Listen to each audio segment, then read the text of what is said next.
Hitech హంగులు, బహుళ అంతస్తుల భవనం, పాఠశాల ఆవరణలో ఆహ్లాదకరమైన చెట్లు, పూల మొక్కలు, విజ్ఞానం పెంపొందించేలా గోడలపై ఆకట్టుకునే చిత్రాలు, మెరుగైన విద్య, మౌలిక వసతులతో కార్పొరేట్ను తలపిస్తోంది ఓ ప్రభుత్వ పాఠశాల.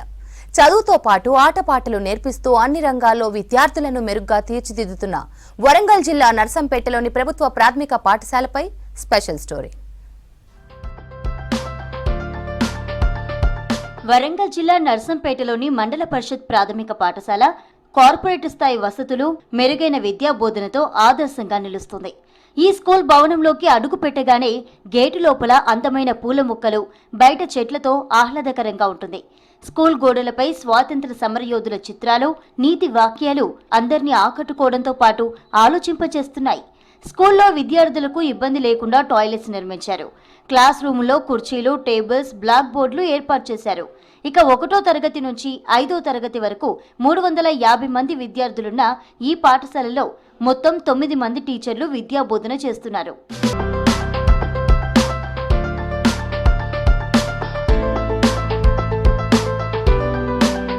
విద్యార్థులకు బాల్యం నుంచే సమయపాలన, క్రమశిక్షణ అలవాటు చేస్తున్నారు టీచర్లు. యూనిఫామ్ ధరించి టైంకు స్కూల్కు వచ్చేలా, తోటి విద్యార్థులతో స్నేహపూర్వకంగా, ఉపాధ్యాయుల పట్ల గౌరవంతో మెలిగేలా విద్యార్థులను ఉత్తమంగా తీర్చిదిద్దుతున్నారు. మా స్కూల్ అంటే నాకు చాలా ఇష్టం. 9 లోపు స్కూల్కి రావాలని చెప్తారు, క్రమశిక్షణగా ఉంచుతారు. ప్రతి సాటర్డే సాంగ్స్ పోటీ, డాన్స్ పోటీ, స్క్విజ్ పోటీ కూడా పెడతారు. మా స్కూల్ అంటే మాకు చాలా ఇష్టం. టీచర్లు తమకు చదువుతో పాటు అన్ని రంగాల్లో ప్రోత్సహిస్తున్నారని చెప్తున్నారు విద్యార్థులు. ఆటలు, డాన్సులు నేర్పిస్తారని, టీచర్లు ఎంతో శ్రద్ధగా పాఠాలు చెప్తారని తెలిపారు. మా సార్లు, మా టీచర్లు మంచిగా చదువు చెప్తారు, మంచి పాఠాలు గుతం నేర్పుతారు, గేమ్స్ గుతం ఆడించారు. దాంతో నేను అల్లూరి సీతారామరాజు ఏకపత్ర భిన్నమం గుతం చేశాను.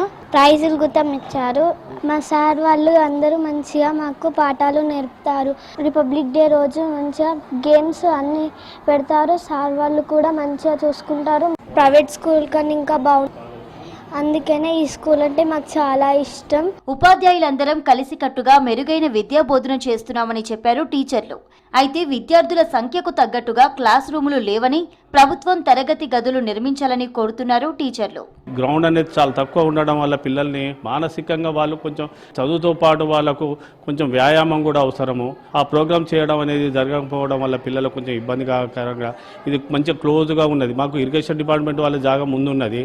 ఆ స్థలం మాకు మా స్కూల్ కొంచెం కన్వర్ట్ చేసేది ఉంటే దాన్ని యూజ్ చేసుకొని పిల్లలకు అన్ని విధాలుగా అభివృద్ధులు చేయడానికి, చదువుతో పాటు ఆటపాటలు నేర్పించి అన్ని రంగాల్లో విద్యార్థులను మెరుగ్గా తీర్చిదిద్దుతున్నామని చెప్పారు హెడ్ మాస్టర్ రాజమౌళి. అందుకే తల్లిదండ్రులు అధిక సంఖ్యలో పిల్లలను తమ స్కూల్లో చేర్పిస్తున్నారని చెప్పారు. అయితే స్కూల్లో ప్లే గ్రౌండ్ లేకపోవడంతో ఆటలు ఆడించేందుకు ఇబ్బంది అవుతుందని, ప్రభుత్వం గ్రౌండ్ కోసం స్థలం కేటాయించాలని కోరారు. క్లాస్ రూములు 9, తర్వాత ఒక క్లాస్ రూమ్ను వరండాలో కూర్చోబెడుతున్నాము. ఎందుకంటే మాకు తరగతి గది ఒకటి లేదు. తర్వాత విద్యార్థులను మానసిక విద్యాబోధన పట్ల వాళ్ళకు గేమ్స్ కనుక ఆడియానంటే మరి వారికి ఆట స్థలం కూడా మాకు లేదు. అంకిత భావంతో పాఠాలు చెప్తూ విద్యార్థులను ఉత్తమంగా తీర్చిదిద్దుతున్న ఈ పాఠశాల ఉపాధ్యాయులపై ప్రశంసలు కురిపిస్తున్నారు గ్రామస్తులు.